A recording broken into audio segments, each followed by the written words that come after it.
Welcome to Indiana Sports Beat Radio, presented by Wow Food Group and Andy Moore Honda of Bloomington. Know your role and shut your mouth, you jabroni! Fires upfield into the end zone, and it's caught. Jelani Woods, touchdown! INDY! A 43-point night for Tyrese Halliburton. How do you like that, partner? Galloway drives all the way to the hole, throws it up, got it! And Indiana's got their first lead of this contest. I mean, that's a goddamn Emmy winner right there. Now, from the Golf Club at Eagle Point Studios, here's your host, Jim Coyle. Hey, welcome aboard. It is Thursday, October 26th, and I could not be happier to have you. Grateful, shocked, and surprised. Love it. Appreciate you being here as always. Looking forward to another fun day here from the Golf Club at Eagle Point Studios, high atop the 18th fairway. Tyler Smith will join us. He's a news writer from the Hoosier.com, has been covering the Colts and the Pacers and Hoosiers along the way. We'll talk about all three of those today. Chris Denari will also join us in the second hour. Plenty to talk about. Of course, Michigan is on the docket without question, as information continues to come out that has spread beyond the Big Ten throughout the SEC. And I hate to say it, but the SEC has long been the champion of quote unquote cheating in college football. Well, can't say that right now. Michigan, not only are they leading that charge, they're taking it to the SEC with their guy, Connor Stallions, with his first name Connor Stallions, I believe. Yeah, that's who it was. The former Marine Special Ops, whatever he was in. I've never met anyone, by the way, with the last name of Stallions. We were talking about this yesterday. It almost sounds like a name you would come up with that you'd put on a fake driver's license or something like that. Or like McLovin? Like McLovin. Yeah, exactly. Exactly like McLovin, right? What's better, Stallions or McLovin, though? I mean, well, McLovin, Stallions is definitely, I mean, you're using the full name Connor Stallions. At least it sounds kind of real. If you're just putting McLovin, I mean, you're asking for, to be noticed, right? Not only does it sound real, but it sounds big time. Hi, I'm Connor Stallions. That sounds like a fake news anchor name. Good afternoon. I'm Connor Stallions, and here's the news. There you go. A new age news anchor from the 21st century. I love all these stupid, I got to tell you, not to make fun of anybody, but some of the names that people use when they are in media that's not really their real name, it really cracks me up. I'd have to, you know what? I'd have to Google some of the great fake anchor names. But they're just like was it just because their real name was too difficult to say? They probably, it was probably something like Lipschitz.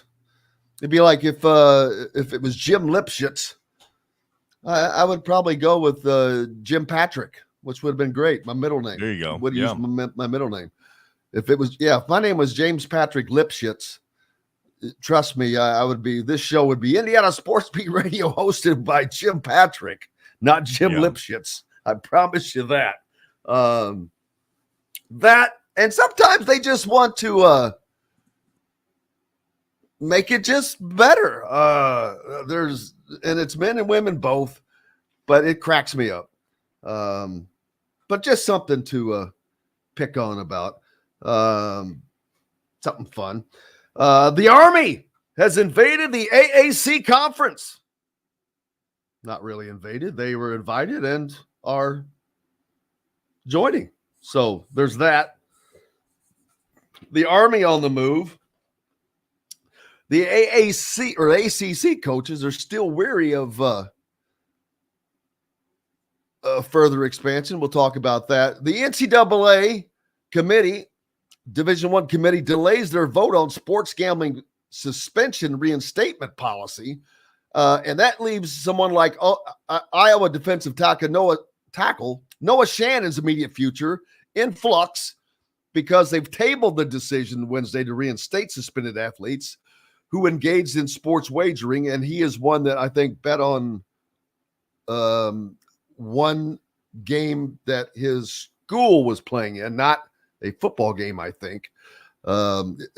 So this is basically for those who are doing 5 miles an hour over the speed limit. You got a ticket for that. One ticket. It's not those that got a ticket for reckless driving or something along those lines. Just a little backstory. On October 4th, not that few weeks ago, the D1 Council announced it would examine reinstatement guidelines for those athletes. And then Noah Shannon thought he was going to be coming back. He's one from Iowa, like I said, but that will significantly impact the rest of his season because what do you got? 5 games left. He bet on the Iowa women's basketball team in the Final Four.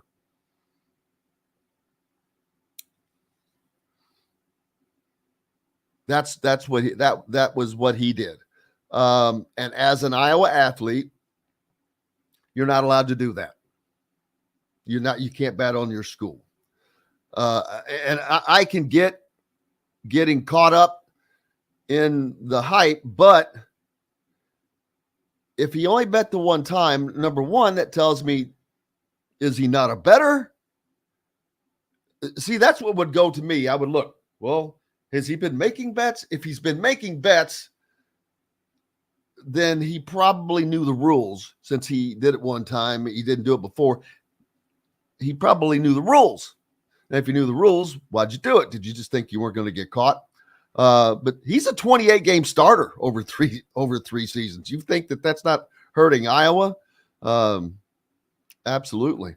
And speaking of Iowa, I have to say they got screwed in that game against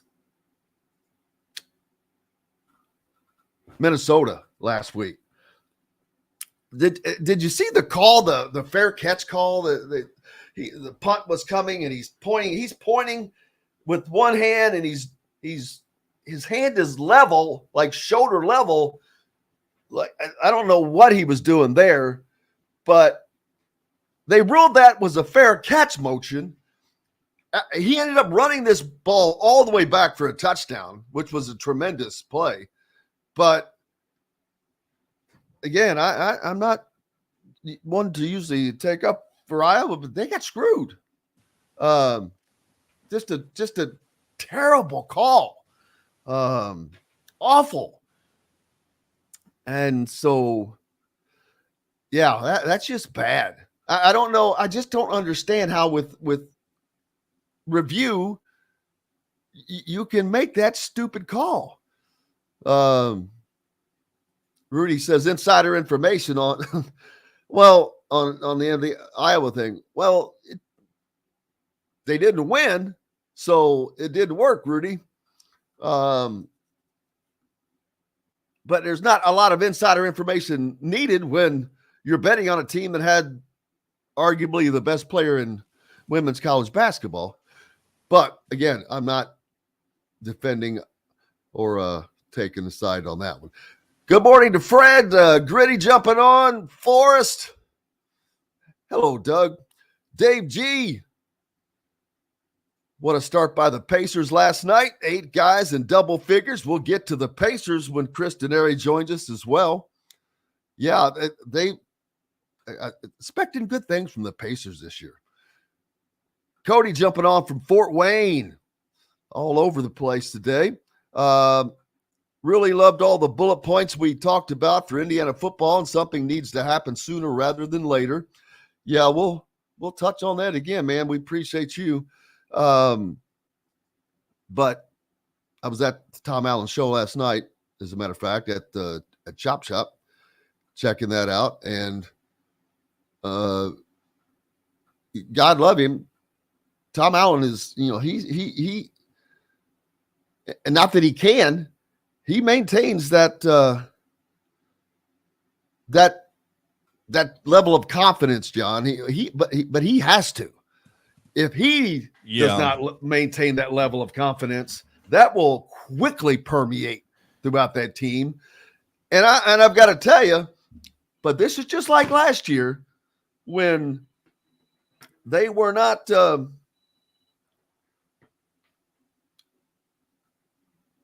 very good. You're not. It's like the old Caddyshack line. You're not good. You stink. I love that line. But that's when they went up with like 2 games left. I think Michigan State was the second to last game last year, maybe before Purdue. It was just like this year.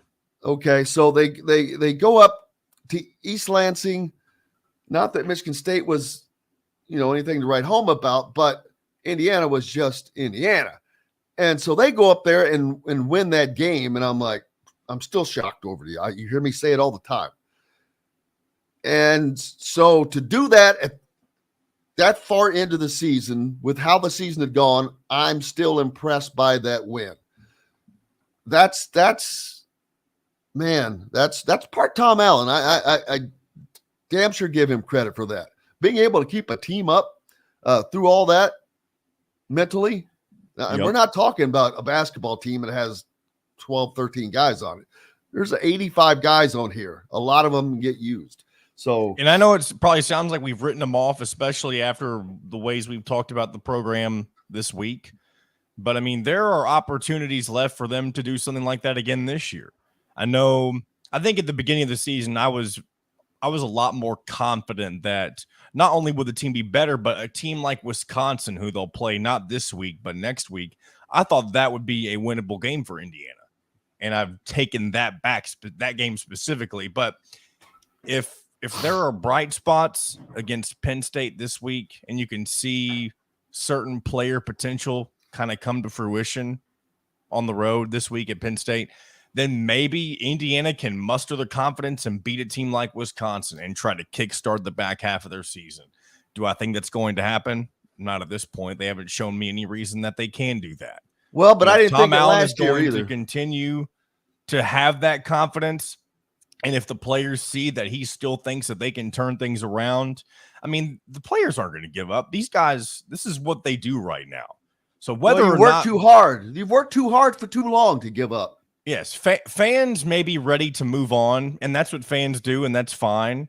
But these players and the coaches, because a lot of people are just thinking in frames of Tom Allen, but these players want to turn things around too. And honestly, they're the more important piece to this. So if anything's going to change for Indiana the rest of the season, it's going to start, first of all, with the head coaches, obviously. But if that bleeds into the roster and those who are currently on this Indiana football team, then we may see a Michigan State scenario play out for Indiana later on this year. But we'll have to see. Yeah, because things are not exactly all hunky-dory anywhere in the state of Michigan. For that matter. So there's that. Indiana basketball has an exhibition this Sunday at 1. We'll talk about that. I want to give a quick shout out to Craig and Angela Mooney, originally from Ellettsville, living down in Charlotte. They came up for Hoosier Hysteria and had sent me a message asking if they could meet me for a second. And for whatever reason, every time I try to send a message back, it was weird. Facebook was just jacked, so I could not return the message, and so ended up not getting to meet with them. But wanted to give them a shout out and hopefully be able to do that in the future. But thank you guys for listening down there in Charlotte. My family lives down that way. They're not originally there. They moved down there when I was a young lad. But let's see. Michigan. Oh, first of all, John Boy, do you know how many times I've received a message or seen a message on the YouTube broadcast. And for those of you that are not fortunate to be in one of the great places like Evansville, where 97.7 ESPN, the ref, carries Indiana Sports Beat each and every day, or up in Hammond on WJOB, 1230 AM, 104.7 FM, the voice of the region, or over in Fort Wayne on 1380 The Fan, Fort Wayne's only sports station. You can find us on YouTube, of course, and that's simply at Indiana Sports Beat Radio. And if you know that, you already know that, rather, if you're watching this. But if you're not a subscriber, please just hit that subscribe button. It's easy, free, and it is of great benefit to us. I've noticed that 70% of the people who follow on YouTube are not subscribers, and that just blows my mind. So just hit that. It's no big deal. But John Boyd, I've had this come up like 3 times lately. And well, regardless of what I was going to guess, the question is, what is a jabroni? What is a jabroni? That is a great question. Well, because I know for those, to give context, in the intro of the show, we play a clip that is it's from the what is it? The AFC Championship game when Travis Kelce went up to the microphone and no. The original. Oh, I know he didn't make the word up. I'm just mentioning where they're hearing where that clip comes. Well, I thought that was the. Oh wow. No, this isn't the original. I don't know. I really don't know where jabroni comes from. Maybe you know. Well, I do. Well, there you go. Let him know, and then let's get to break and bring in Tyler Smith. Well, quickly. We passed break. Just a little bit, but you can finish your thought. All right. So first of all, a jabroni. The word jabroni was being used by the Iron Sheik in the old WWE backstage all the time. He would use it to talk about the lower wrestlers and all of whatever. You're jabroni. And it means somebody who's going in to lose. They're the heel, whatever. But it was picked up by The Rock, and he started using it in the ring and over and over. And that is where it literally, it wasn't born there. The actual origin of the word, tried to look up. It's kind of hard to really pin down, but it actually, it is not a kind connotation. Basically, at the end of the day, if you want to put it into one word, loser. Boom, big loser is what it means. But yeah, The Rock from when he was on WWE, WWF, whatever, would always use the word jabroni, which is, I thought that was the clip of him saying that. So that's what it means and where it came from. Hey, we've got lots more to talk about and get to. Tyler Smith from thehoosier.com is going to join us next, and we're back with that and more right after this. We'll be right back to the Golf Club at Eagle Point Studios for more Indiana Sports Beat Radio with Jim Coyle, presented by Wow Food Group and Andy Moore Honda of Bloomington. Morning, Tyler. Good morning. How are you? Good. Nice to meet you. You too.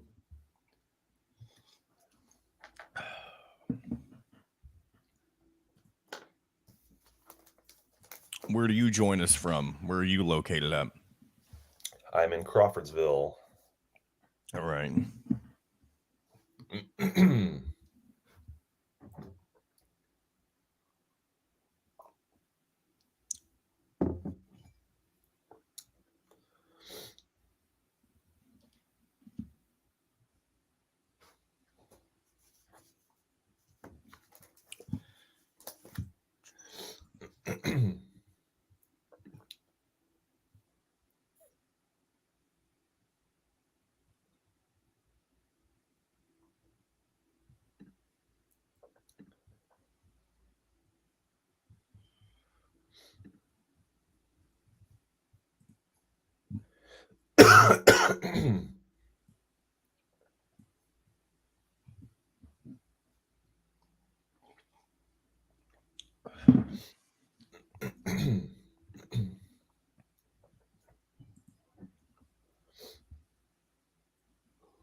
What did you cover before you joined the Hoosier?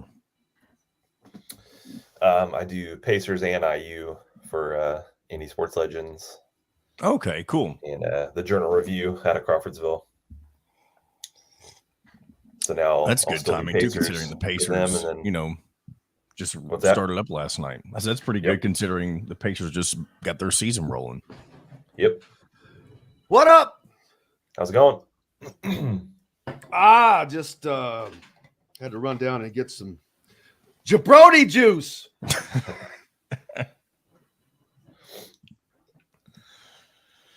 All right, guys, 25 seconds. Eagle Point students can play for the rest of 2023 for just $299. That's right, play as many rounds as you like for just $299. That's better than a birdie, but you don't have to be a student to play at Eagle Point. Go online to set your tee time or call 812-824-4040. The Golf Club at Eagle Point in Bloomington. This segment is brought to you by Remax Advanced Realty, Indie Home Pros team by Cheryl Sizemore.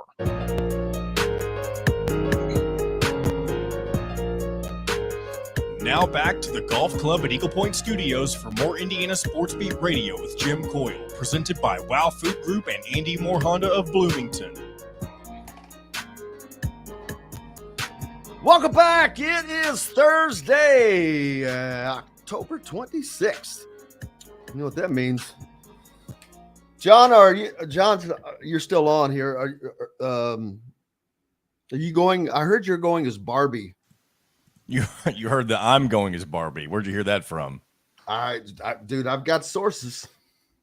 Our friend Dustin Schuette's going as Indiana Jones. If that's any caveat. I look forward to. Where's he going? First of all. Oh, I don't know where he's going. I'm sure he's going to some sort please of... tell me he's not. I wish he was on today with that information. I would ask, please tell me you're not going house to house collecting candy again. I thought I had talked him out of that, but on our podcast with Mitchell Page, Mitchell confessed to. So the oldest he was before he quit trick or treating, he was 17 years old. I don't know what the average age in which you need to stop doing that is, but that seems pretty high if you ask. 15. If you can drive, nope. No more trick or treating, man. No more trick or treating. If you can drive a car. Hey, welcome in Tyler Smith from thehoosier.com. How are you, sir? I'm great. How are you? Awesome. Just enjoying the morning and love the backdrop there from live from the bathroom. Not quite, but yeah, I need to work on a setup like yours. Oh no, well, no, I wouldn't. That mine probably. I was just having that discussion yesterday that maybe making some changes to mine, but all kinds of stuff going on. Indiana has an exhibition this Sunday. First of all, well, it'll be the first look at this iteration of the Indiana basketball team. We've got Indiana traveling to State College to take on a pissed off Penn State team. We've got Michigan and the sign stealing scandal that continues to seem to grow as the day goes by. And Chip, I think it was, I said Chip. It's down at US or LSU. Brian Kelly. He said that the fact that they're not using headset communication now is just stupid. He said silly. I said stupid. But the NCAA has set it up for that to be tried during the bowl games. But why they haven't already been doing it, he said, is beyond dumb. There's been excuses like the expense and all that. I'm like, as much money as these teams spend on football, what cost? You're talking about a couple of guys here. Everybody, I don't think everybody's going to have communication in their helmets. So there's a lot going on there. But so we'll start with the sign stealing. I don't know that it's going to have an effect on Michigan this year, and that really sucks because they have probably, well, not yet benefited from it. I would hope they would not have needed it over the teams they played thus far because they haven't played anybody. But it's going back to the games against Ohio State after Jim Harbaugh goes 0-7 against Ryan Day. Now all of a sudden he's able to win 2 in a row, but look what was going on those 2 years. This same guy bought tickets and attended games for Georgia in the SEC. It's not a good look for Jim Harbaugh, and I say that there is absolutely no way he is at Michigan after this season for a number of reasons. I think the NCAA is going to make it difficult. He's coming off of a 4-game suspension already. Yeah, it seems like, excuse me, there's always something, right? Like, it seems like every year there's something coming up from that side of things. And although I would say that I've said probably a handful of years that I'd be surprised if he was back in Michigan. So maybe he'll survive again, but I think you're right this time. Yeah, I don't see how that happens. But what pisses me off is they're going to get by with it again. And I mean, when I say again, I mean, it's like Kansas. Oh, okay. Oh, well, you cheated your way to another national championship. Here, Kimberly, let me give you a little tap on your wrist. Not even a slap, a tap. These teams benefit, and any punishment that comes Michigan's way is going to be after the fact, affecting a whole different team, a whole different season. It's just ridiculous. And if they take wins off the board after the fact, does it matter? Because they will have been allowed to play in the college football playoffs if they make it that far. And let's say they win a national championship. A national champion has never been taken down to my knowledge. But that's a possibility. Yeah, I mean, it kind of reminds me, I think of everything in terms of baseball or basketball comparisons, but like in baseball, when they started checking the pitchers when they would come out of innings, relievers, to see the sticky stuff on their hands. Which they do that now every time, boy. When they come out, first thing they do is they check both hands, checking the gloves, which is kind of funny. Yep. See, for so long they did it when they came out, and now they start doing it when they go into the game, because it's like, yeah, this guy just blew away everybody with 3 strikeouts, and now you're going to check them. It's like after the fact, because that inning's already been played. So yeah, obviously much different scenario for the Michigan football team, but as you said, it could impact the next regime as opposed to the current team. Speaking of football, Indiana travels to College Station this weekend for a game that, they're to put it best, at the start of the show, a couple of people had asked what a jabroni was. A jabroni is Indiana is the jabroni this weekend when they go to travel to State College. They're the team that's going in there to get beat. That's all there is to that. And unfortunately, there's nothing Indiana's going to be able to do about that. They're going to. I don't want to be negative, Nelly, but it's not like you can say, well, if they do this, they got a chance to do this. Half of Penn State's team would not have to show up for something crazy to happen. But also, though, last year, they were in a similar situation, and somehow at the end of the season, they mustered up the wherewithal to go up to East Lansing and beat the Spartans, which was shocked, and how they did it, the resolve that they showed in doing that. So I have to take my hat off to them for that. And they're going to need to do that again. And fortunately, they'll have that opportunity because the teams they play the remainder of the season after that are closer to the reality of where Indiana finds itself right now. But and everybody complains something's got to be done. But I just keep repeating myself, whether it's in print or vocally here, there's nothing that can change. I mean, it's a $20 million buyout. Nothing's going to happen. Nothing's going to change in my opinion. I just don't see it.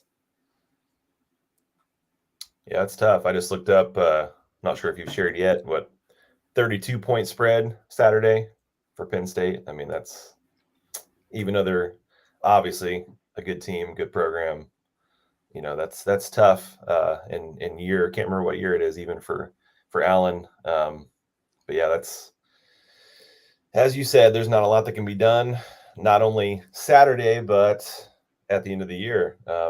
I've seen some people talk about, would it cost more to keep them and, for future reference, but man, that's a huge number. It does not, but it doesn't. Indiana football doesn't generate the money the way most football programs do. Even at, and I keep saying, you know what, for close reference, Kentucky is a program Indiana should be modeling itself after. They play in a tough ass football league. They're a basketball school, but they have a competitive football program. They compete in the SEC. They beat some teams. They beat Florida. Now they've got Tennessee this weekend at home. What do they do then? Who knows? But they've been competitive. They have fans in the stands. So you're not losing money there. Where Indiana, I don't know if they lose money on football, but they're not making it. Ohio State, Michigan, Penn State, those guys are making $6 million a game, a home game. That's more than Indiana makes all season long. Their money is coming from the Big Ten and the Big Ten Network. But at some point, people are going to get tired of that. Or the conference will get tired of. They're like, why are we sharing our money, that much money, with a team that stinks so bad? But on the other hand, they're glad to have those teams to beat. That's like having a non-con game without having to have a non-con game on your schedule. Yeah. Like what Northwestern typically used to be, or Penn State in basketball. It's nice having those for sure wins in the conference. But yeah, I think fans just really don't even have these unrealistic expectations for what they hope Indiana football would be. They just want to, as you said, Kentucky, just be competitive, just have something to talk about, have, Saturdays where you have a chance more often than not, and have a chance for bowl games and for some upsets. And, right now it's just a long way from that. Indiana basketball on the court this Sunday for the first time in public, taking on Marion, I believe, and an exhibition game that begins at 1:00 at the Simon Scott Assembly Hall. And this is going to be the first look at this squad. Very interested to see how the pieces come together. It's going to be interesting to see who's doing what as far as Mackenzie Mbako from the wing, Kellel Ware from the 5, Malik Renew, I'm assuming, is going to be the 4. That's, on paper, that's of course, an Xavier and Trey Galloway, but on paper, that's a pretty damn good lineup. Yeah, it is. And I'm really intrigued to see, what the offense looks like. Obviously, I'd prefer Trace Jackson Davis to still be here, but but do you? Because in one way, the good and the bad is, yeah, they were a one or a two-man circus, and two-ring, and this is a team that is set up to not be that, to exactly be the opposite, to get scoring. You're going to get scoring from Xavier Johnson. We've talked about the need of scoring from Trey Galloway, more shooting from behind the arc. They defenses teams have to, and he has to give them a reason to respect them. Otherwise, they're going to play off of him. Then you've got the aforementioned Mackenzie Mbako is shooting from outside as well. Kalel Ware and Mackenzie and Malik Renew, among others. But that's 5 different options. Indiana did not have that last year. Yeah. Yeah, a little one-dimensional the last several years, understandably so, when you got a monster down there. So yeah, we haven't really seen a Mike Woodson offense that is more open, more modern. So that's probably the thing I'm looking forward to the most once the game action starts. Probably will take a little bit of time, but they need to rack up some wins early and often. Yeah, Mike Woodson continues to talk about how balanced they should be and how different they will play. So we'll see what that ends up looking like because they were, he did mention they'll play a little bit of back to the basket because he said in college, you can still do that a little bit. So I'm assuming he's talking about Malik. Other than that, have a 7-footer that can shoot, more guys around the perimeter, need some sophomores to step up. But yeah, I'm looking forward to that for sure starting Sunday. Asa Newell, one of the former 5 stars Indiana chasing, committed to Georgia yesterday. Mike White in Georgia, the former Florida coach. A little surprising there that he was able to land him. But I've still been surprised that Georgia's just not been able to put a better basketball team together just because they're the Atlanta area and all that. Indiana's done a good job getting guys out of there like Caleb Banks and why I always forget his name. I cannot. He's hurt. Daggone it. Ja'Kai Newton. Ja'Kai Newton, yeah. Both of those guys coming out of there. So Indiana's done a good job recruiting that area. But yeah, it's going to be interesting to see what Mike Woodson's put together. This offense that has been so pretty much get the ball to Trace Jackson Davis. That's not what it's going to be. It's going to be more wide open. You're going to have options. How that goes in the Big Ten, how that plays in the Big Ten, how can they challenge the defenses of the teams like Michigan State and Purdue and make things difficult on them, because that's what, and other Ohio State, Illinois, Maryland, those are the teams they're going to have to do that against, and to not end up where a lot of people think they're going to be, a middling Big Ten team finishing anywhere from 3 to 6. Some people have had them lower than that, but there is just a group there that, and a lot of Indiana fans are like, well, I don't understand how in the world people could think that they'll be down there 6th. And I'm like, well, for one, because there are just so many questions. There's so many new faces. How can you not? You don't know. And we won't know until we see them play. But also, some of these faces are not only new.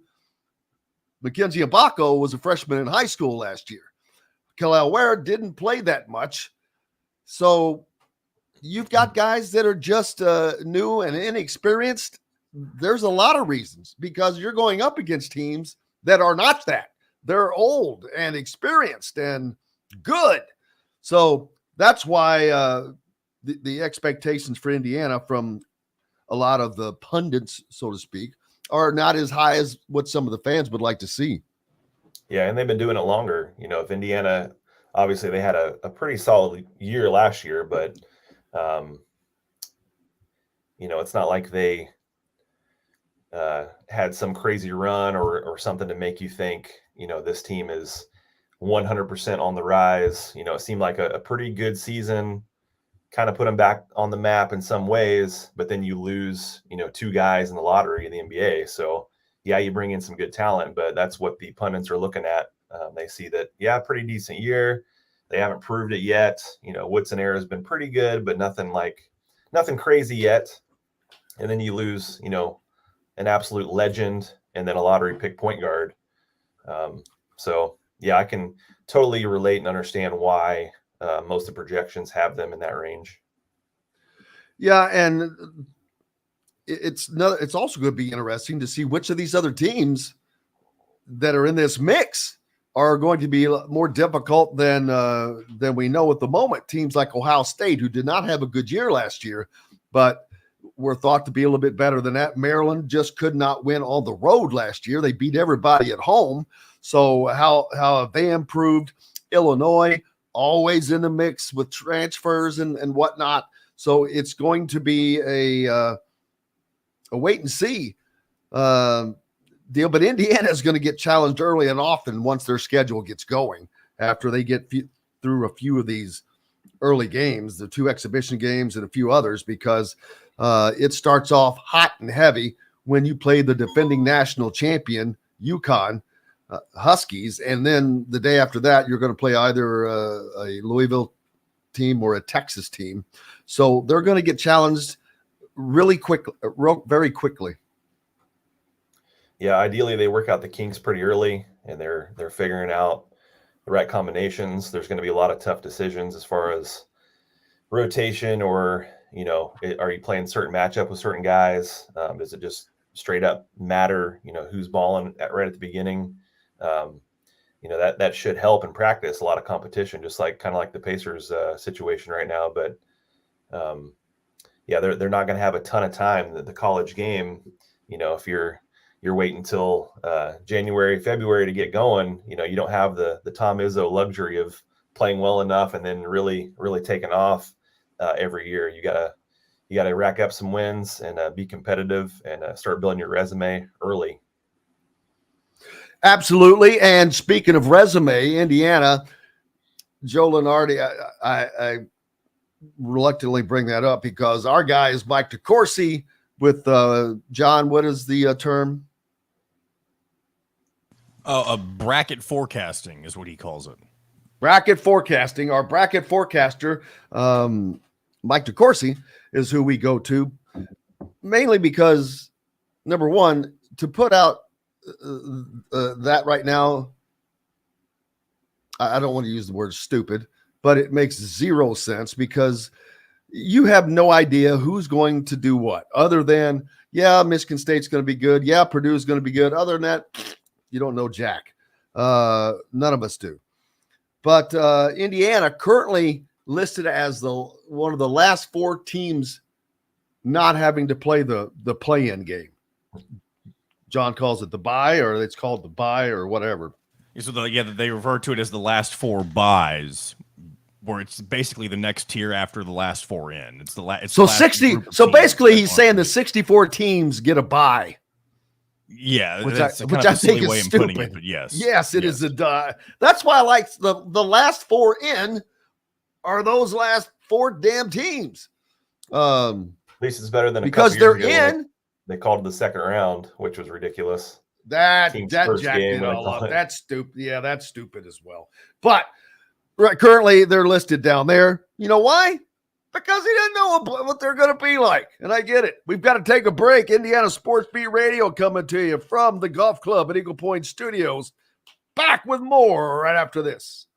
We'll be right back to the Golf Club at Eagle Point Studios for more Indiana Sports Beat Radio with Jim Coyle, presented by Wow Food Group and Andy Moore Honda of Bloomington. Hey, quick question. Is Barber Pop no longer a sponsor? I know she switched them back whenever I put them up there earlier. Yeah, they're off for now. They are? Okay. Good to know. Any realtors down in the Louisville, Southern Indiana area and Evansville area that are listeners, or somebody that's a realtor? Those spots are open right now from an advertising standpoint, FYI. Peeps, my good people. And make sure you're hitting the I got to get back over to those comments. DJ, we appreciate you very, very much. Where are you listening from? Let's see. I missed a bunch of these. I said Doug and Cody. Jamie, I think I'm listed off of Jamie Grand Rapids. So what happened to the UFC? They merged with somebody, sell out? You asking me? I don't know. I'm just asking in general.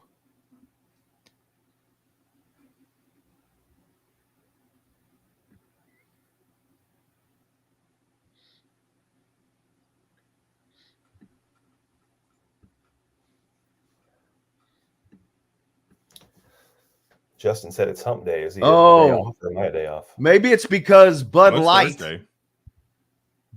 signed a sponsorship deal with the UFC as it struggles to find a way to impress American beer drinkers after trans ad debacle. That's funny. I don't know if I should say it's funny, but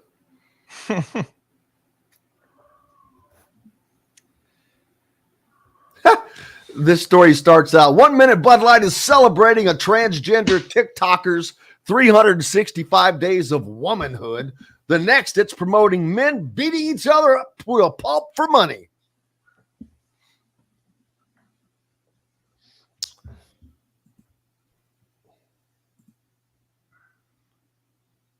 This will be a short segment, Tyler, and we'll let you go. Yep. Yeah, we'll be back in 40, and then let's see. How long will this? This will be about 6 or 7 minute segment. All right, I'll go ahead and pull us back in. Tailgate? To some, a garnish may be nothing more than just a decoration put last on a plate. But in Bloomington, catering starts with Garnish Catering, serving all of Bloomington and surrounding areas. Garnish Catering is waiting to help make your next event one to remember. Planning a great event shouldn't have to be stressful. Whether we quote you just for catering or a total event package, you can trust that you're making the right choice with Garnish Catering. Visit garnishcatering.com. That's garnishcatering.com. Garnish Catering is a proud partner of WOW Food Group. This segment is brought to you by the Ugly Grouper.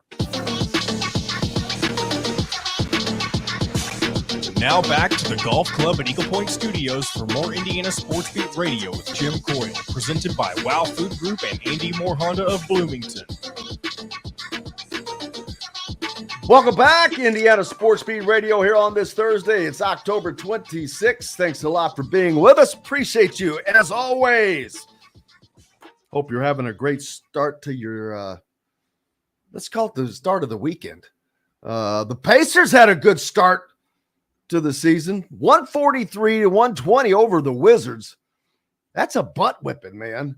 That's not even, no one was even close. 124, 130. Most points anybody else scored. Man, they were putting the basketball in the hole last night. Yep, it was a fun night. I was there covering the game. I think it was the highest opening night total since 1990 for any team and the 5th highest ever. So quite a night. They had, I want to say, 8 guys in double figures. They're going to be a lot of fun to watch. They already last year were the top transition team, and they added even more transition pieces to their roster. So if they can just keep Tyrese Halliburton healthy, I think they're going to be really, really strong and a lot of fun to watch. Yeah, in the preseason, they went 2-2. The 2 games they lost, they did not have Tyrese Halliburton. So that shows you exactly what we're talking about there. So, but yeah, that's a strong way to come out. On the around the rest of the Big Ten this weekend, football wise, we've got a slate of games. Of course, Indiana, as I've mentioned, is already traveling to the College Station to take on the Penn State Nittany Lions. They don't waste a whiteout on Indiana. But the one thing Indiana does get to do, they're on TV a lot. Unfortunately, this year they've been the Washington Generals of college football. If you get my drift there, you have to be an old fan of the old Harlem Globetrotters. But it's I was going to say that's just basically been the way it's going. No, it's not. It's not. You're getting paid to go there, but no, it's not. I'm trying to get the Big Ten pulled up as quick as I can here to see all of the. Here we go. Besides Indiana, they're playing at noon, by the way, so that'll be over quick, and you can watch the rest of the games. That is on CBS, though. So they're on that's twice. Indiana was on the first CBS broadcast this year, first Big Ten broadcast in 25 years when they took on Ohio State. Now they get to go on and get to play number 10 Penn State, the second top 10 team they played on CBS. Maryland at Northwestern. Big game for Maryland. They need to keep their momentum going. Speaking of momentum, Michigan State goes to Minnesota. Minnesota lucked out of a win at Iowa. They win 12-10, and I think that was in 12 innings that game went. But that was because of a horrible call that the officials made by this guy doing this, and that was him calling a fair catch. I'm like, I just don't understand how that call gets made. Michigan State is at Minnesota. Is that what I said? Purdue goes to Nebraska. That's going to be a fist fight. But I think Nebraska comes out of that winner. Ohio State travels to Wisconsin. Luke Fickell, his daughter plays for IU volleyball. Any chance that they upset Ohio State? I don't see it. Kurt McCord is kind of finding his own. He's got two great receivers as I looked last night, that are both in the or projected first round draft picks in the NFL draft coming up this year. Yeah, a lot of intriguing games. I think they'll probably keep up with Ohio State for a little bit, but Ohio State's probably going to be too much in the end. Purdue game is intriguing. Several non-conference games intriguing this weekend. You mentioned a couple, but yeah, we're getting to that time where every Saturday is a lot of good stuff going on. I noticed Michigan conveniently has a bye this week, I guess.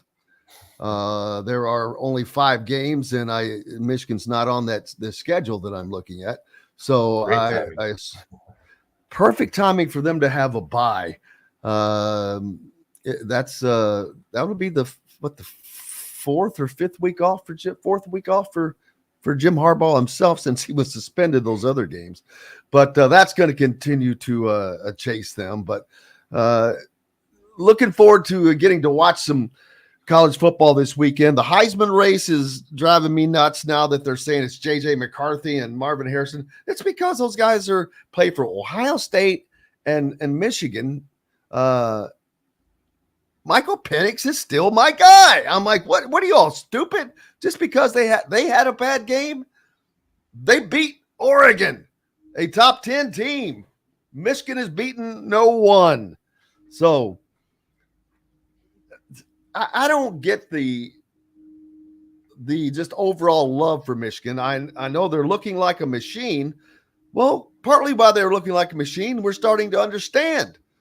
There was a clip I saw where, like, before a play was getting ready to play, and everybody on the sideline was calling it out, like, verbally, and I'm like, oh man, they've given it. What game are you looking forward to most this weekend to see? Probably, let's see, the Duke game. Oh yeah, Duke's at Louisville, which is a little rare for football, but and then the Kentucky-Tennessee, I think, will be a great one. The Kentucky-Tennessee game is on our Indiana Sports Beat College Pick'ems for our folks that are playing along with that. I don't know why I have 2 all of a sudden. I need to get rid of that one, but I've made my picks, and I took the Cardinals at home over Duke. So, but we'll get into more of that later. We got to take a break. Appreciate you joining us, Tyler Smith. Make sure you follow him. Give him a follow at Tyler Smith _ISL. And you can find him and his content at thehoosier.com. Appreciate you, man. We'll see you soon. Thanks a lot. Have a good one. You bet. Hey, we got a lot more coming up here on Indiana Sports Beat Radio. Chris Denari is going to join us. We got a lot more to talk about as well. Indiana basketball, their exhibition coming up this Sunday, and the college football slate coming up this weekend. Back with more right after this. We'll be right back to the Golf Club at Eagle Point Studios for more Indiana Sports Beat Radio with Jim Coyle, presented by Wow Food Group and Andy Moore Honda of Bloomington. In the market. Well, thank you, brother. Yeah. No sorry I problem. didn't give you as much notice. I appreciate you being able to jump on. Yeah, I had to scramble a little bit, but made it work. So yeah, I'll be I ready. appreciate it for sure. Yeah, we had a guy cancel, then I forgot. Sent a text. I hate when I send a text and it doesn't send. I don't send it or whatever. That happens sometimes. I'm like, God, drives me nuts. But we'll talk again soon. You and Pete need to talk on that because, like I said, I think there's a lot of that stuff we could do on our own. Mm-hmm. But I'll let you go on and talk about that, man. I appreciate you. Yep, sounds good. Have a good one. All right, thank you, sir. John Boy,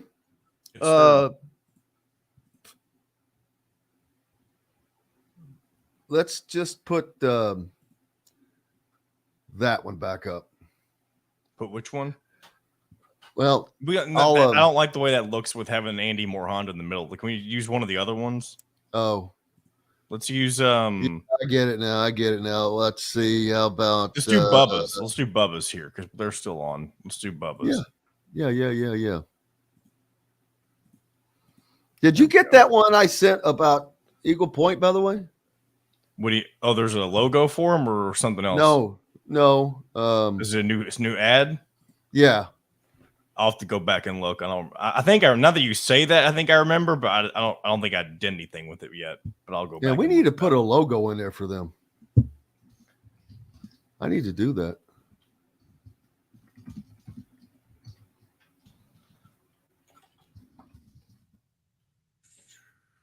Just eaglepoint.com, actually.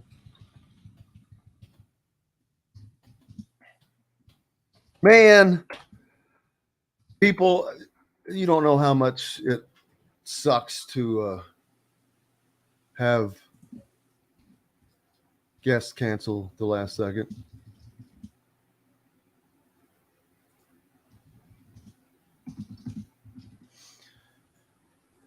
All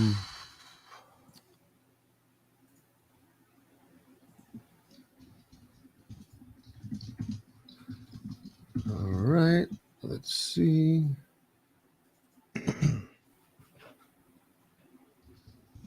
All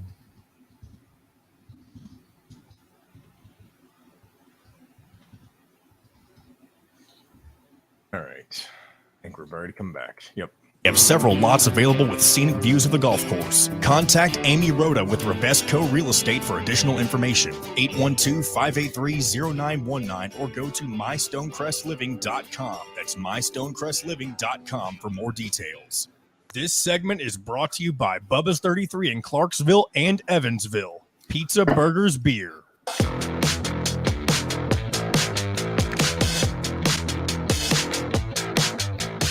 Now back to the Golf Club at Eagle Point Studios for more Indiana Sports Beat Radio with Jim Coyle, presented by Wow Food Group and Andy Moore Honda of Bloomington.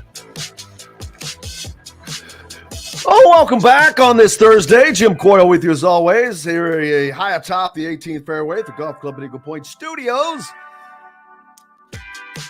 The weather has been spectacular, and as usual, I have no idea what the forecast is for the next few days, but it has been so nice. If you look ahead, the next couple of days are fantastic, like you just mentioned. But I do believe next week. Stop! Don't say it! Don't you say it! The 40s. They're coming. Fall is finally taking over, Jimbo. Oh my God! The 40s are coming. The 40s are coming. No, like the 20s are coming. The 20s are coming. Really? The low of for Central Indiana. Lows, one thing. Well, yeah, it's one thing. That means it starts there, man. 26 next Tuesday. That's a small percentage of your day. Oh, it doesn't matter. It doesn't matter. Enjoy the 70s, though, because it is perfect weather. Pretty much all this week, it's been perfect.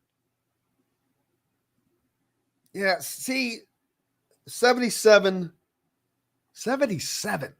for a high today. 77, people. It's just spectacular. Ladybugs all over the place, by the way. Not a fan of ladybug. Well, they're trying to get in all over the place. I looked in my sliding glass door at the bottom. I'm like, what the hell? Look like a colony. But they're dying, so I got to get them out. Friday, high of 75, a little bit of rain possibility there.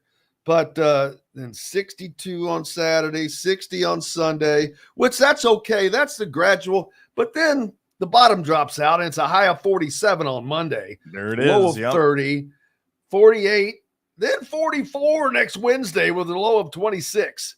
That's below freezing. You get below freezing, and I'm like, let's take a timeout, baby.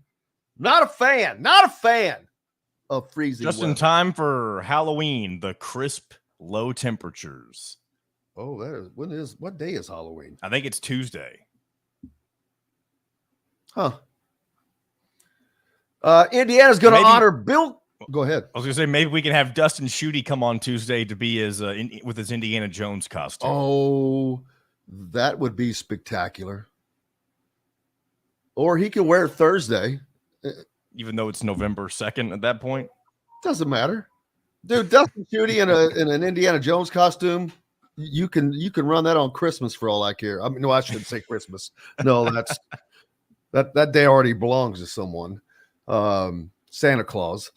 Just kidding. It reminds me of one of my favorite lines from the movie Concussion. Not Will Smith, but the other guy that's playing the professor. I've never seen that movie. But what's new? That's just par for the course for me. So another great movie, true story, about an African doctor who came over and then started studying CTE, the brain disease that some of these football players would end up having after all those concussions. You just have to Google it. But anyway, there is a great line in it because Will Smith is playing this character and he's starting to get seriously harassed. And this doctor's trying to tell him, you don't understand who you're dealing with. Speaking of the NFL and football, he goes, he says, Sunday used to belong to God. Now belongs to the NFL. It was just pretty much along those lines, but it was a great, great line. Indiana's going to honor Bill Garrett in its season opener against Florida Gulf Coast. He was an iconic trailblazer at IU Athletics, Hall of Famer during the team's season opening. Well, this is going to happen on November 7th. Officially dubbed the Bill Garrett game, the Hoosiers will recognize the 75th anniversary of the season Garrett broke the Big Ten's unofficial color barrier. The program announced a couple of days ago. Played back in the got it. It's the building that sits right behind Cook Hall. A lot of people don't know this. If you're out front of Assembly Hall and Assembly Hall is going away from you, and to your right is Cook Hall, there's a smaller building that's tucked kind of back behind Cook Hall that's connected out the side of Assembly Hall. The Gladstein Center. They run indoor track in there, pretty small. Indiana used to play their basketball games in that building. That was where Indiana played before they moved into the Simon Scott Assembly Hall, by the way. Just kind of funny. I think they would get like 9,000 people in there. Good Lord, I cannot imagine how loud that place was because it has a low ceiling as compared to anything else you'll see. But so that gives Indiana the two guys that broke the color barrier in both major sports. George Taliaferro, well, he was the first NFL draft from the Big Ten, I think. I don't know. I can't remember if he was the first African-American that played in the conference. But getting back to Bill Garrett, he played, of course, for the great Branch McCracken back in those days. IU will provide specialty game programs to replicate those used during Garrett's debut varsity game and season in 1948-49. That's pretty cool. I like that. In his 3 seasons of basketball at IU, he guided the Hoosiers to a 50-13 record, including 19-3 in the 50-51 season, culminating with the number 7 ranking in the final Associated Press poll. He was voted the most valuable player of the season by his teammates, named All Big Ten First Team, and recognized as a consensus All-American following the 1950-51 year.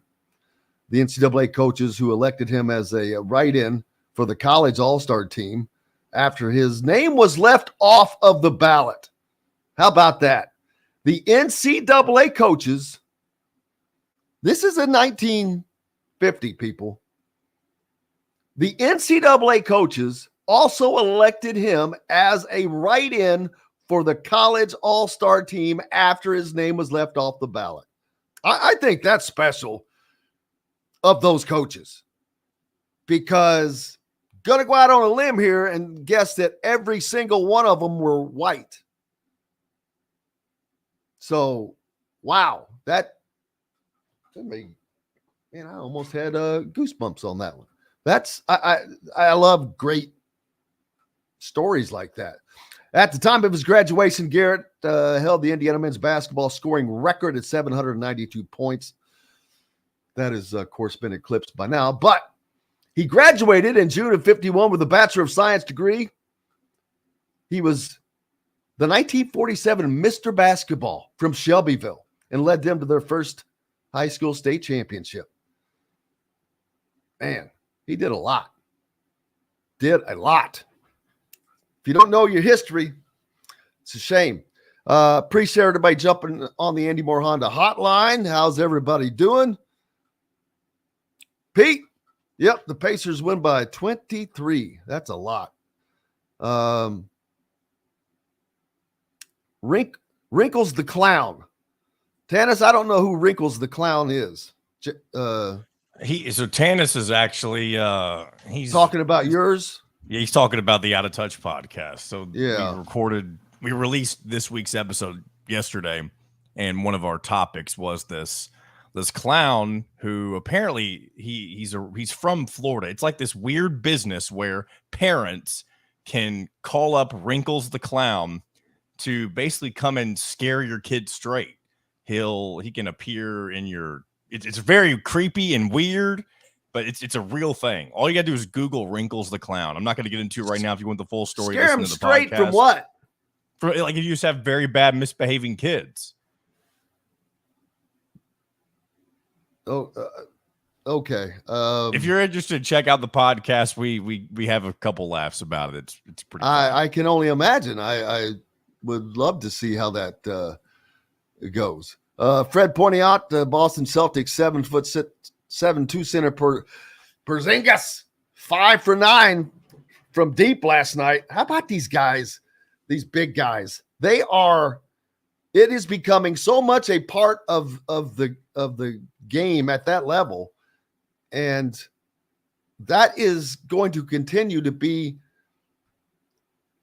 I don't know if that's going to. I know it has filtered down to the college game to a degree. You've got big guys that are out there shooting. It's just not with a very high percentage, most of them right now, because if you can do that, you're a guaranteed NBA pick. So that would be something to see. Bill jumping on from the UP, as always. We appreciate you. DJ, again, make sure I hit you up. Thank you.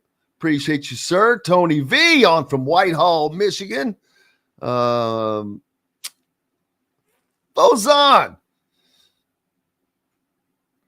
He's it's like he's so many hours, 7 hours ahead of us, I believe. But appreciate you. Hope you're doing well. John from Southport. 5 lefts. jumping on as well. Derek says, my understanding of it, Jim, is you can't motion for guys to get away from the ball like he did. Okay. He's referring to the Iowa play, but I don't know that he motioned guys away. He used his right hand to point. He was pointing, and his left hand was going like sideways. So it was a weird, I don't know, man. I still don't agree with the call. I know of any other things that I've seen guys talking about it that are smarter than me. I saw some NFL guys talking about it. They're like, what a crap call, Aaron Rodgers and guys like that. So, but that could be the rule. The truth has shown up. Robert Carter, known as The Truth. Boy, if we had call-ins, he'd be on it, baby. Kevin from Jeffersonville down in southern Indiana. He says Indiana is still in for Queen. He thinks that he comes here and plays with Liam. That is yet to be told. There was a false report out that he was going to commit this Friday. Adam Zagoria posted that. And it's not accurate. I know a lot of people followed up and said, hey, there's a report that this is, but I will be honest with you. I didn't put it out, but I was thinking that was the timeline for him because you had Liam McNeely. A week later, you had Boogie Fland. And the weekend that Boogie Fland made his announcement, Derek Queen was on his visit to Maryland, the last visit. And so I would expect if he said it's not happening this Friday, which if he said it, that's what he means. I'm going to be surprised if it doesn't happen next Friday because they did say it's going to happen sometime before, obviously it has to be, the end of the signing period, which is November 15th. Not that far away. But not exactly tomorrow. It's like 2.5 weeks or whatever. But I could see that happening a week from this Friday from a timing standpoint. We'll see.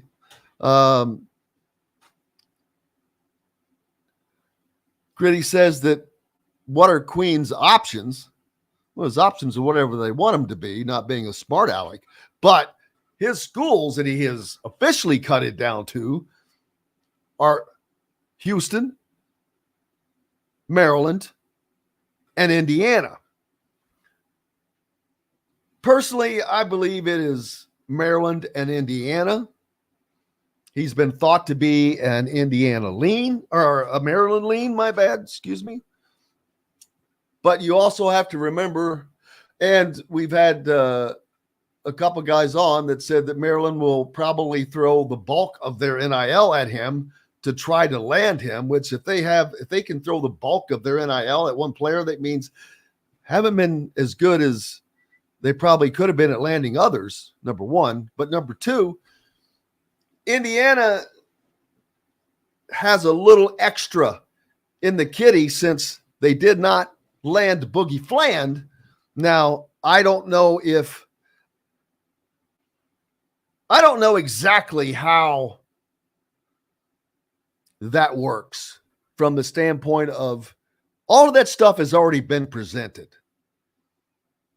Hey, here's and it is supposed to be kept separate. Coaches are not involved in it.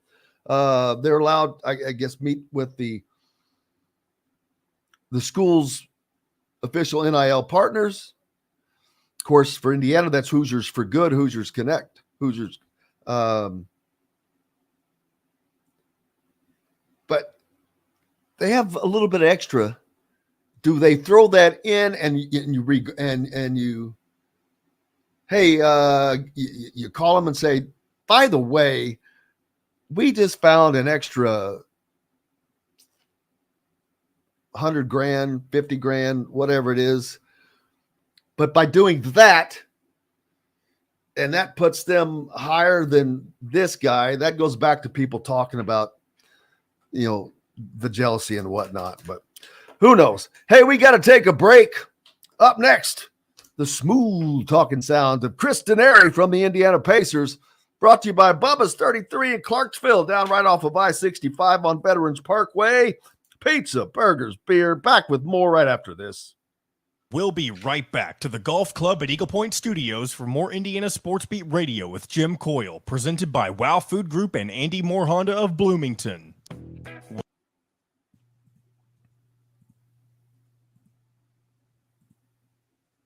I don't know if you saw, Jim, but Nick Coffey, who I work with in the afternoons, he commented. He didn't comment as himself.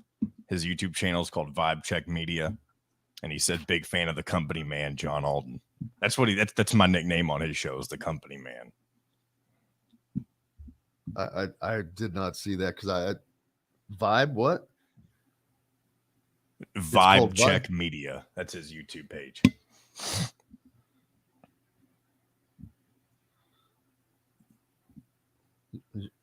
The company man. Because so his show's called Coffee and Company, and so I ended up becoming the company man. No, that's not bad. That's pretty good. I enjoy it. I thought it was. There was other ones that people threw out there, but that was the one we settled on. You don't like John the producer? Oh, I mean, I like it for this show, but that's for this show. You know, why are we letting poor Chris sit there by himself? Honestly, Oh, you're fine. Go do whatever you need to do. No, I'm just, my dogs I got the carpet cleaner coming, so 1 second. I just want to oh, you're good. You got a couple minutes. We're fine. Well, cool. So if you're still watching, Nick, shout out to you for checking us out today. Oh, Nick commented on here. Yeah, on here. I starred his comment in case you hadn't seen it. There it is. There we go. But we got to highlight that. Vibe Check Media. Go check it out. Big fan of the company man, John Alden. So are we. Nick, big fan of yours as well. Yeah, I didn't see that. I'm sorry, John. I misunderstood you. Heck yeah, man. You're good. Throw that out there, man. Vibe Check Media. Check it out on YouTube. I am back. Carpet cleaner's supposed to be here at 10, so I thought they were coming later, but when I hear carpet cleaner, I think of two things. Number one, I think of Seinfeld. I think of Stanley Steamer. When George's old boss with the Yankees, oh yeah, joined this carpet cleaning company that was actually a cult. And then the other is anytime back in the day when I still answered phone calls from telemarketers, I would just go right into, hold on.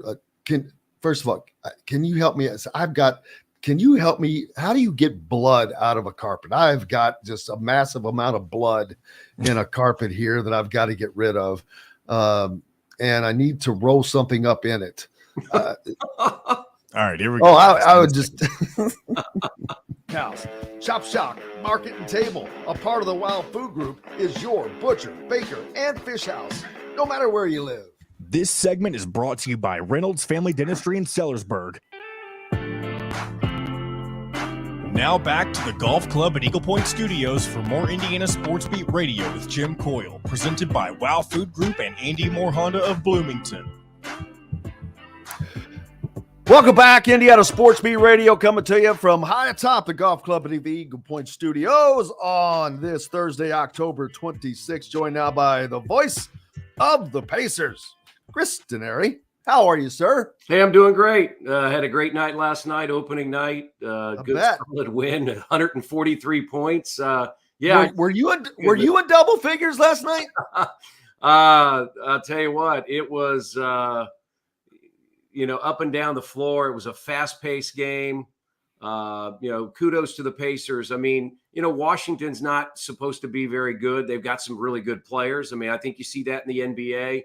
There's only 30 teams. Teams are going to have good players, but they're going to have bad records. I mean, the math just dictates that. But, I said to somebody, I said last night they won by 23, 143, 120, put it away in the third quarter.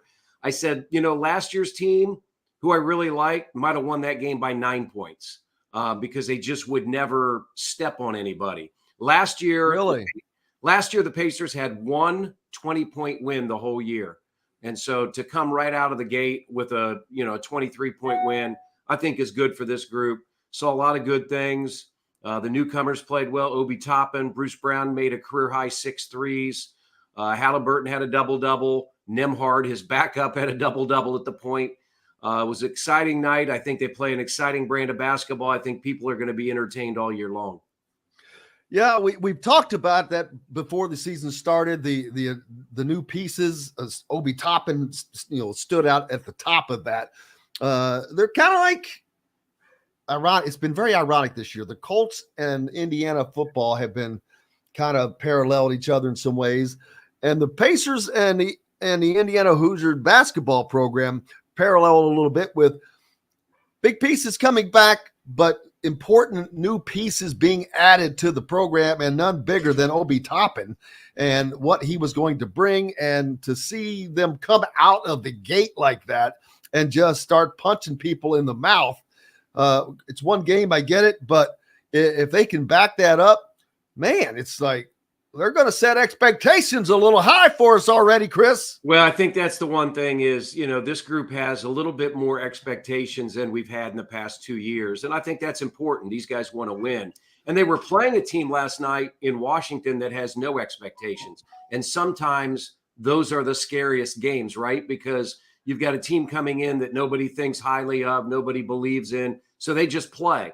And a little bit to the Pacers' advantage a year ago is people projected them to win 22, 23 games. And then at the halfway point with Halliburton healthy, they had won 23 games. So all of those games can be dangerous. And, it's a long way to go, but it was a great way to start the season. I think those are the things that you need to do. When you get somebody down, you need to step on them and put that game away third, early fourth quarter. And that's what they did last night. Yeah, and that's a lot of points to score in your first game. Not that they haven't been playing, of course. They've had some exhibition games. They practice all the time, of course. But doing it in live up against a different defense, that's something. I looked through all the scores. No one was really even close to that. I think 130 was the most someone had scored on the night. But a great outing for these Pacers, and the fact that they're so young, and it's Pacer fans have to be juiced about this team. Well, yeah, when you think about it, you've got Tyrese Halliburton. He's your star. He's only in his 4th year. He signed an extension for 5 more years. He's 23 years old. Andrew Nembhard's his backup. You've got him under contract for the next 3 years. He had a double-double last night. He's like 23 years old. Benedict Mathurin is 21. I can go on and on and on. Miles Turner is a huge asset and loves being a Pacer. He's the longest tenured Pacer, playing 9 years. He's only 27 years old. So, yeah, I think there are a lot of great things to be, excited about.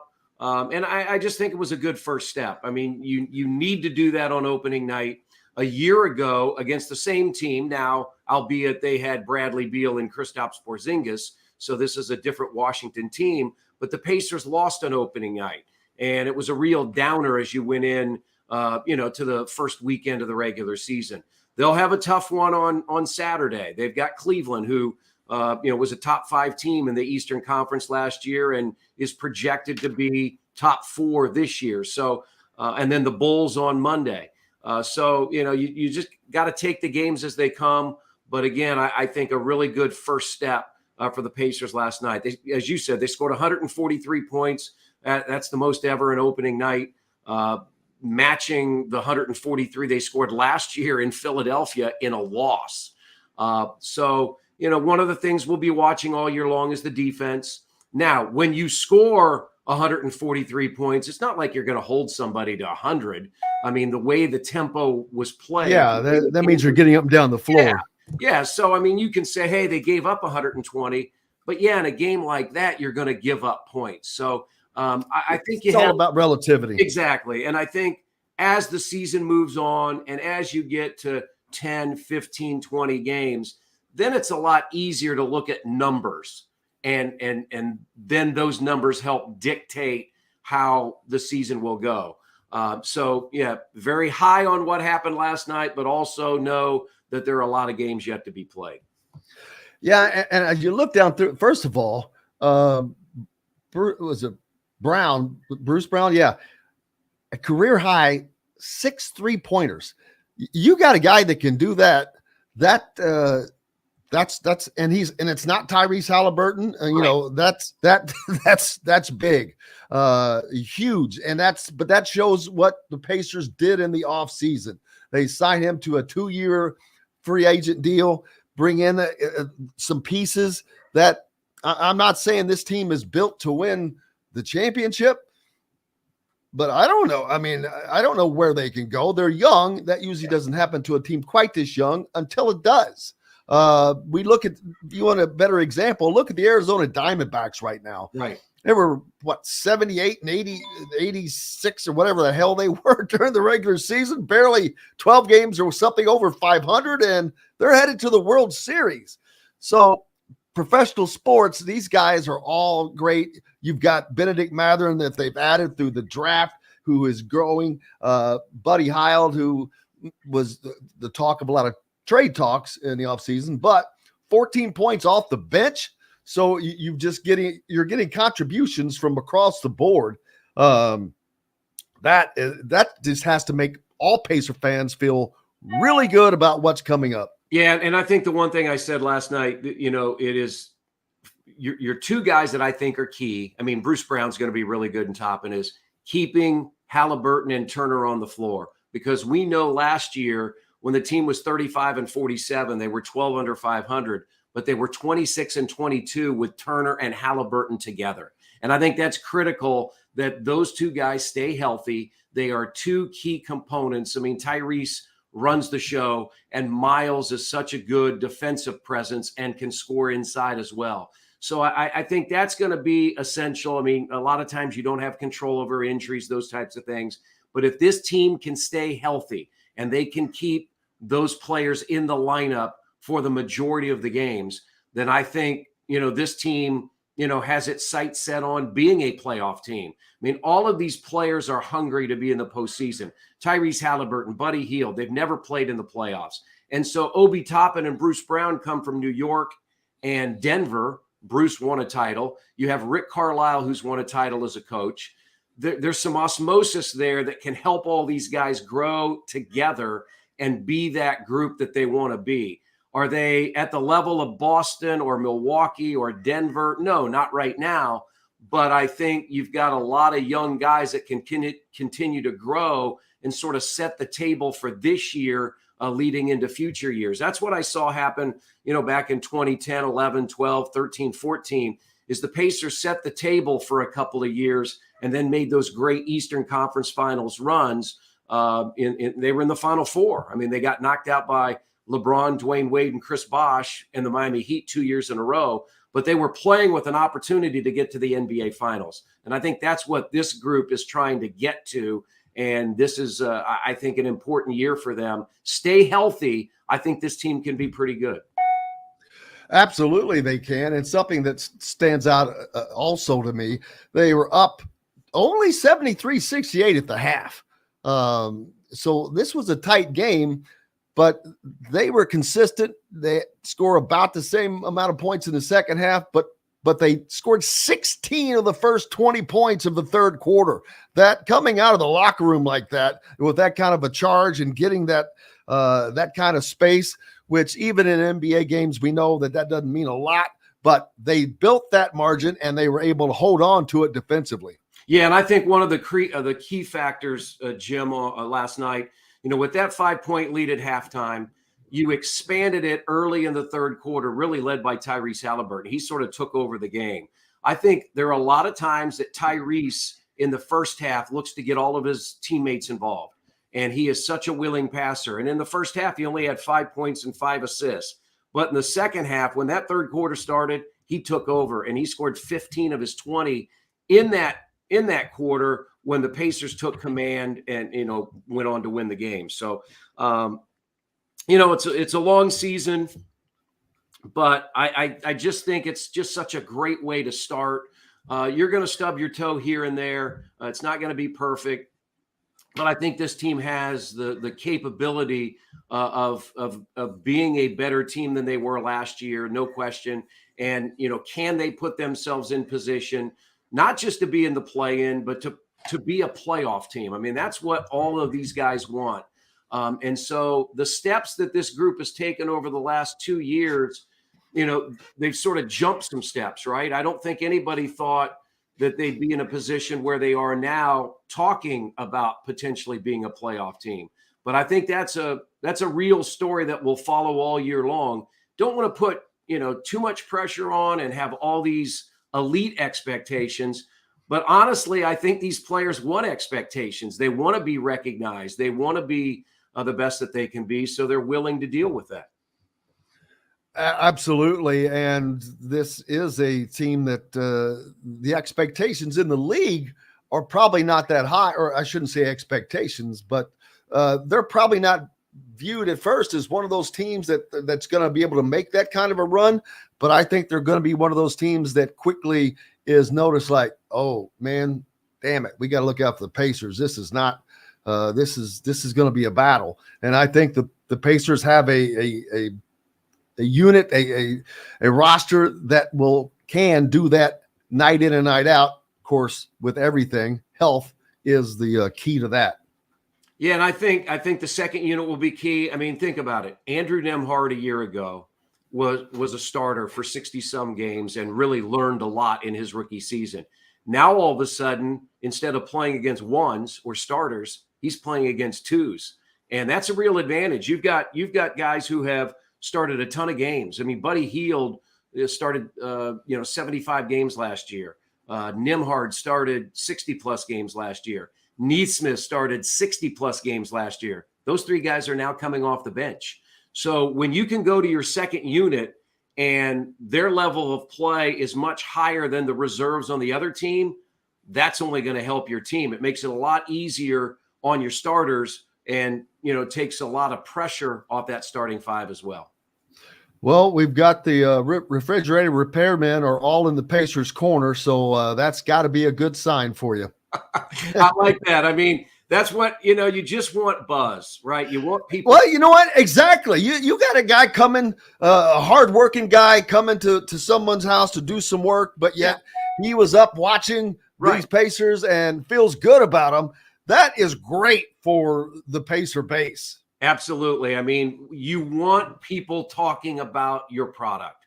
And, I'm going to be out coffee shop today getting gas or whatever, and people will talk to me. I mean, that's well, they always talk to you, man. You're a superstar. That's a lot of my job. It's not just calling the games on TV. It's being out in the community representing your organization. And I enjoy that a lot. And it's a lot easier to do it after a win. Let me tell you that. Well, brother, what's up next for you? Let's see. We fly to Cleveland tomorrow, just a one-game trip. Cavaliers on Saturday night. Come home on Monday and play the Bulls, and then get on a plane on Tuesday and fly to Boston. And then I think it's 5 straight at home. 7 of the first 9, 11 of the first 16 games at Gainbridge Fieldhouse. So that's a real opportunity for the Pacers to get off to a very good start. I wonder if the Celtics will have your cousin from Boston on the roster. I can't resist that. Good thing Porzingis is not on Washington's team. He went off last night. No, he's a good player. And they don't have Bradley Beal. They're a different team. They are rebuilding their roster. They've still got some good players. I mean, Tyus Jones played at Duke. Kuzma, Jordan Poole, but they weren't good enough last night, and that was good. Chris Denari, the voice of the Pacers. Make sure you're giving him a follow and listening to him, more importantly. Appreciate you, my friend. Look forward to seeing you soon. Hopefully Monday, maybe. All right. Sounds good, Jim. Thank you. You bet. Chris Denari joining us from the Indiana Pacers here on Indiana Sports Beat Radio. Brought to you by our good friends at Reynolds Family Dentistry. If you're down in Sellersburg, make sure you go see Dr. J to keep that championship smile. We're back with more Indiana Sports Beat Radio right after this. We'll be right back to the Golf Club at Eagle Point Studios for more Indiana Sports Beat Radio with Jim Coyle, presented by Wow Food Group and Andy Moore Honda of Bloomington. In the market. All right. Excuse me. I'm going to vibe check and subscribe. There you go. Search. Is that what his show is on? No, so that's excuse me.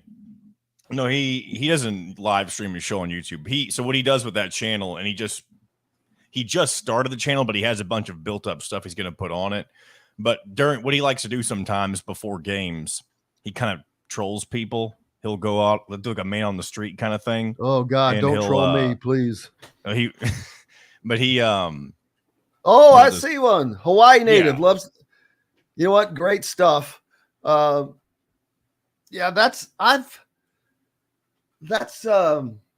was thinking about doing stuff like that, but not with. Well, I have, and like I did a bunch of that at the NCAA last year.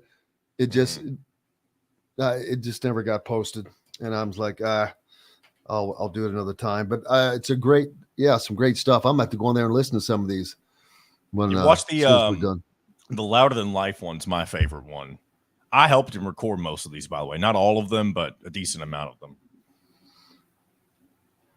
Yeah, well, if you're listening, go to Vibe Check Media and subscribe there as well. I'm sure it's enjoyable content. Yeah, and if you're in the Louisville, Southern Indiana area, check us out from 3 to 6 on 790 AM.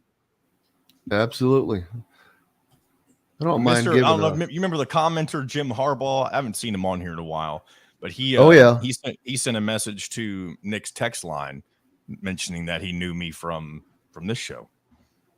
Well, that's good. Good to see the crossover, baby. We love the crossover. Love the crossover. Hate the Drake. Love the crossover. Seinfeld reference, John. Seinfeld reference. I need to watch Seinfeld. I've seen enough episodes. There's 14 freaking seasons of it, man. And that's the thing. I've seen enough episodes to know that I would like it, but I've never watched it all the way through. Oh, man. It would take you 6 years probably. It would take me a while. I don't watch shows very fast. What time is Nick's show on? 3 to 6 on 790. That KRD still? They don't brand call it as it that, but it's still the same. Yeah. What do they call it? The branding is Sports Talk 790. Gotcha. All right, here we go. For just $299. That's better than a birdie. But you don't have to be a student to play at Eagle Point. Go online to set your tee time or call 812-824-4040. The Golf Club at Eagle Point in Bloomington. This segment is brought to you by the Chop Shop, home of the Indiana football and men's basketball coaches shows. Now back to the Golf Club at Eagle Point Studios for more Indiana Sports Beat Radio with Jim Coyle, presented by Wow Food Group and Andy Moore Honda of Bloomington. Welcome back, Indiana Sports Beat Radio here on this Thursday, October 26th. Halloween coming up soon. And I'm going to be hiding. No, I don't have to worry about it. Fred pointing out that Indiana playing the University of Indianapolis this Sunday. It's not Marion. Marion is Friday, November 3rd on Big Ten Plus. Asking if Steve Downing is still a Marion AD. I believe that he is. But that's U of Indy this week. So, not that it really matters, I think, but it's still going to be the first look at this iteration of the Indiana basketball team. It's going to be interesting to see the offense. How well do they come out? I know it's an exhibition game, but how well do they come out? How comfortable are they with each other? What's the new offense? I hate calling it a new offense. What does the different style of offense look like? Different style of play. It's not going to be post play. I mean, and this is not going to be everything driven through the post is what I mean. They've got multiple options. So we'll see. And then tomorrow we'll talk about Purdue as their season is about to begin as well. Casey Bartley from at Boiler Upload will join us along with Bob Kravitz and Zach Osterman. Plenty to talk about there. I'm sure that Bob will have thoughts on everything from Michigan on down. I'm just, it aggravates me that they're going to not be punished this year, no matter what happens. And Georgia's one of those teams. They managed to get by them. It didn't matter what they did. They are they're the first team in the modern college football playoff era to win back-to-back titles. They've won 24 straight games, but they just lost their star tight end, and he has been with them for all of that. So we'll see how that affects them. I mentioned earlier Asa Newell, the big 6'9" power forward from Montverde, teammate of Liam McNeely, teammate of Derek Queen, teammate of Malik Renew. I don't know if he was with Malik Renew or not. I can't remember. But either way, committed to Georgia yesterday. So they get Mike White gets a nice piece to his program. We'll see how obviously he's getting better results there than Tom Crean was able to do, as that didn't work out well, obviously. And Georgia's a fertile recruiting ground, like I said. You've got the Atlanta area there, so lots to choose from down there. I'm going to make sure I don't miss anybody on the Philip pointing out the Tampa Bay Buccaneers and the Buffalo Bills tonight. Buffalo coming off of that really surprising loss to the Patriots, but it's the NFL. Nothing is totally surprising, but that should be interesting. And that Louisville Duke game, that is going to be an interesting game. It's an ACC game. Duke needs it after that loss to Notre Dame. Louisville needs it if they want to play in the ACC championship. So at least you have important games, whereas the Big Ten, Michigan is not playing. Indiana's playing Penn State. And I forget who Ohio State is playing. I'll have to pull that schedule back up. But so you hate to say that, but there's just no really big games in the Big Ten this weekend. Part of that's because the Big Ten is just lukewarm for the most part. After Michigan and Ohio State and Penn State, it's just lukewarm water, man. There is just, I've never seen anything like that. The Pac-12, that'll be fun. Some fun late night watching. They're part of the there was a game. Oh yeah, that it was a tricky one. Well, first of all, Oregon is at Utah this weekend. That is going to be a game. Man, Utah is they're 6-1. Oregon 6-1 with their only loss at Washington. Utah is pretty daggone good. They stuck it on USC. This is going to be a battle. Man, Kyle Whittingham, he could go anywhere he wants to go after the season. And someone has mentioned they would love to see him go to Michigan. That would not be good for the rest of the Big Ten. He would do a hell of a job there. And you always think that that's going to be the case, though. But sometimes it's not. Utah is not Michigan in the way. Michigan comes with automatic expectations that are here, automatic everything that is just here. Everything is just so much bigger because of the following, because of the history, because of the name, because you get 110,000 people. I could go on. Some of that is perception more than reality, but I would take Kyle Whittingham in a heartbeat every day and twice on Sunday. Tennessee at Kentucky, another one of these tricky games on the ESPN College Pick'em board that we're looking at this week. And everyone, we've been making fun of Dylan Sin, or a couple people have. I noticed he's moving up. He's moving up the standings there, which I cannot have him pass me. That would be heartbreaking. That would mean I'm not good. I stink. Oregon State at Arizona. I mentioned that game because Oregon State has been really good this year. They're number 11, but everybody has had Oregon or Arizona at home has been a little prickly. Washington wins, but I don't think that it wasn't the normality. Someone else went there. Was that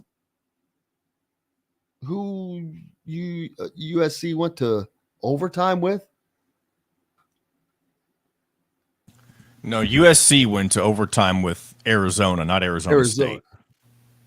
Well, that's what I'm saying. This is Arizona. Okay. I thought you were talking about Arizona State. I got you. That's what I was saying. It's been playing at Arizona has been a little prickly for teams. They're 4-3 on the year, but they've not been getting walked over. How about your Fresno State Bulldogs, the former home of Kalen DeBoer? They're 6-1. I got them picked on my board as well. One of the other games. Purdue is at Nebraska on our college pick'ems. Purdue 2-5 on the year. Same as Indiana. In their case, I don't know. You've got a brand new coaching staff, so you get a pass. I know they lost a lot because when Jeff Brom left to go to Louisville, they lose a really good quarterback. I don't know what else they lost, but it's first year. You get a pass. This is going to be tough, I think. Nebraska currently at 4-3. Man, if you don't think Matt Rule wants to get the Cornhuskers bowl eligible, that would be time for celebration in Lincoln. Cornhuskers have been a giant, just kind of dormant. Just couldn't get it. Scott Frost couldn't get the job done. They've got all the resources in the world. But Matt Rule, as soon as they hired him, I'm like, oh, that's a good hire. Yeah, that's a good hire. So they've got Purdue this week. I've got them picked to win that game. And that puts them at 5-3. The next week, they travel to Michigan State. Very winnable game. And that could, over a current 2-5 Michigan State team. Of course, that's another team that's in turmoil. But that could make them bowl eligible right there with 3 games left. Hosting the Terrapins after that. They travel to Wisconsin after that. That will be tough. And then they host Iowa at the end of the year. That will be another baseball game score, probably 15-8. But Nebraska, I'm betting that they are bowl eligible this year in Matt Rule's first season there, which that will bring excitement to Lincoln. And that's good for the Big Ten because the Big Ten West is just awful. Now it's going away regardless, but just to have elevation in that program is going to be good for them. Let's see. I want to make sure I don't miss out on some of these comments over here. Oh, that's very kind of you. Appreciate you. Let's see. And then Royville Baller says he's going to start an ISB petition that I have to donate $100 to Hoosiers for good every time I mention Iowa football the remainder of the season. Well, good thing I was talking about Nebraska there. Not a fan of Iowa. I'm not a fan, but we talk about everything. Let's see. Not seeing anything else we need to get. John Boy, have you been hit? Oh, you have not been doing the picks, I noticed, have you? No, this is I've taken, I say taken, that's not nearly even close to a word. I've taken a year off from doing picks. I've been getting my feet wet with the real sports gambling, with the spreads and the unders and the overs and all that good stuff, the money lines. I tell you one thing, I wish last week I took the Iowa Minnesota under, because even though it was the lowest under in the history of college football. Wait, whoa. What was the under? I don't remember what it was, but I know it hit. So they only had 22 total points. I think the under was like 30 or something like that. It was very low 30s. Good pick. I wish I took it. I didn't take it. I just wish I Oh my God, you should have taken that. Yeah. I know. Smart pick. But then again, that Nebraska Iowa game, there's another one for you. We owe the Indiana Sports Beat petition says we owe a couple $100 now because we're now mentioning Iowa already. No, that's you, not me. Get the wallet out. Listen, company man, you get the wallet out. Let's see. A lot of people are asking about the commitment of Derek Queen, as I've talked about. There's no date set, number one. So any report that you have seen was erroneous, and that came from Derek Queen himself. I expect it to happen maybe a week from Friday. So, but there's nothing set in stone about that. Nothing. It'll be when it's announced. It'll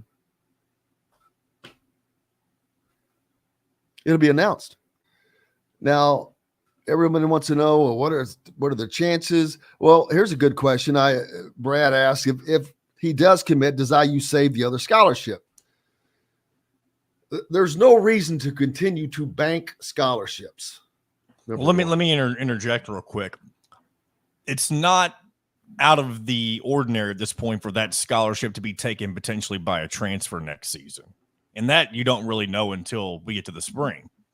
Because transfers, even though they were already becoming a regular part of college basketball and college football, now that you have the one-time transfer rule, it's a whole new level of recruiting that you experience at the beginning of the offseason.